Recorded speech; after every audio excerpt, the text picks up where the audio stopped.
Hello everyone, আসসালামু আলাইকুম। সবাই কেমন আছেন? ভালো আছেন? আলহামদুলিল্লাহ, আল্লাহর অশেষ রহমতে আমিও ভালো আছি।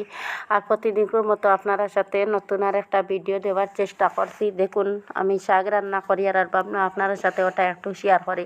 আর এইভাবে শাকগুলা রান্না করলে খাইতে আর কি অনেক স্বাদ লাগে। মাংস রেখে আর কি এইভাবে চেটে পেটে বাটটা খাওয়া যায়। আর এই যে দেখুন, আমি আগে একটু তেল দিয়ে আর কি মানে পেঁয়াজ রসুন লাল করে ভাজা করে নিয়ে একটু শুটকিও দিয়া দিছি আর কি, আর একটু আলুও দিয়া দিলাম, কাঁচামরিচও দিলাম সাথে, দিয়ে একটু জল দিয়ে ভালো মতে আর কি এখন শাকটাই দিয়ে ভালো মতো নাড়াচাড়া করে নিয়ে। আর আমার মতো এইভাবে কে কে শাকগুলা রান্না করে খাইতে ভালো লাগে, স্বাদ লাগে, আমাকে একটু কমেন্ট করে জানাইবেন।